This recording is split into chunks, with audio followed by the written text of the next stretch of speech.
Waalaikumsalam warahmatullahi wabarakatuh. Guru bahasa Sunda anu kusim kuring hormat sareng rerencangan sadaya anu kusim kuring dipahormat. Puji sinareng syukur hayu urang sami-sami panjatkeun hadirat Allah Subhanahu wa taala anu parantos maparingan kasehatan ka urang sadayana sehingga urang tiasa riung mumpulung patepang lawung paamprok jonghok patepang rarai di tempat.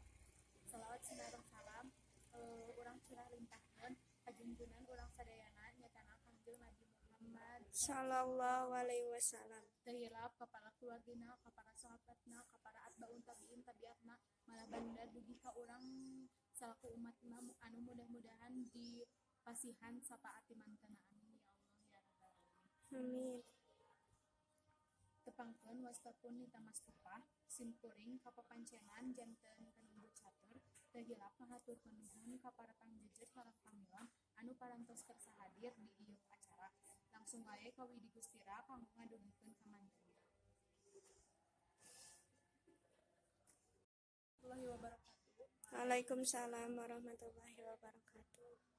Sarpon bahasa Sunda susukan mas. Aya hiji carita di desa Legok Hanyir.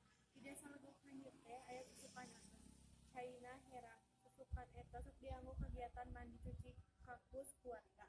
Tapi susukan eta teh kawanon rada angker. Hiji poe Mang Dodol ngalewat ka susukan eta peuting-peuting. Pas Mang Dodol ngalewat ka dinya, kadenge sora awewe keur siserian.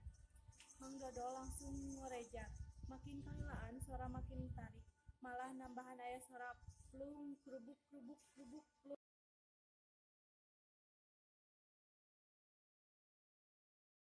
Wabarakatuh. Waalaikumsalam warahmatullahi wabarakatuh. Guru bahasa Sunda anu kusim kuring dipikang hormat, para pangjejer sareng para pamilon anu kusim kuring dipikang hormat. Puji sinareng syukur hayu urang sami-sami panjatkeun ka hadirat Allah Subhanahu wa taala anu parantos maparin ka urang sadayana nikmat kasehatan sinareng kasempetan sahingga urang tiasa patepang lawung paamprok jonghok patepang rarai dina ieu tempat. Salawat sinareng salam urang curah limpahkeun ka junjunan urang Nabi Muhammad Sallallahu alaihi wasallam. ka para sahabatna dugi ka urang sadayana salaku umatna anu mudah-mudahan dipasikeun taufik sareng hidayahna jaga di yaumul jaza wa hisab. Amin ya Allah ya rabbal alamin. Amin. Tepangkeun wastapun Widi Gustira simkuring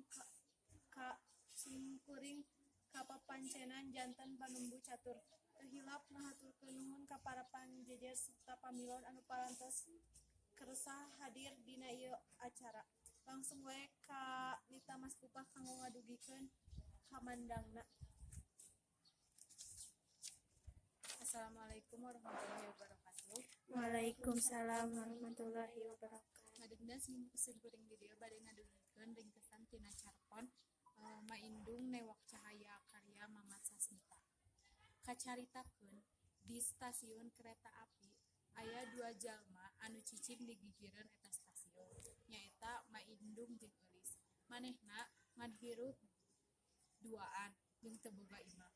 Unggal peuting manehna sare make kardus urus. Sora kereta api anu sakitu gandengna teu ngajadikeun gangguan kangge manehna. Unggal adan subuh sok dihudangkeun ku jagabaya nu tugas di eta stasiun. Maindung jeung Eulis kudu nurut ka parintah jagabaya.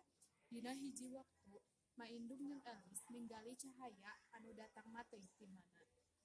Maindung jeung Eulis beuki panasaran, maranehna langsung nyamperkeun eta cahaya teh. Eulis newakan eta cahaya nepi ka teu kawadahan. Eulis nitah ka Maindung ngabuskeun eta cahaya kana keresek. Lila kalilaan, Maindung jeung Eulis lempang beuki jauh nepi ka hareupeun gedong Sigrog. Eulis langsung lumpat ka taman hareupeun gedong Sigrog. Eulis ngalah sageulis jiga putri anu keur ulin di taman raja. Teu lila ti dinya, Maindung jeung Eulis digeroan ku jagabaya jeung dibawa ka pos. Maindung jeung Eulis ditanya ngaran jeung kayeupanana. Maindung nyaritakeun yen manehna teu boga imah kusabab dijual pikeun ngabiayaan indung bapana Eulis anu indit ka Arab nu dek neangan gawe. Tapi geus 3 taun ieu eueuh kabar nanaon ti indung jeung bapana Eulis. Maindung ngomong ka Jagabaya yen dina keresek manehna mawa cahaya. Jagabaya langsung muka eta keresek pas ditinggali anu aya lain cahaya malah ukur sesebitan koran. Maindung leuwas naha nu tadina cahaya jadi sesebitan koran anu aya kecap jujur, adil, amanah, wijaksana, sumpah jeung janji. Jagabaya ngahulah. Sakjabaya anu tiasa kesini kuring didugikeun. Assalamualaikum.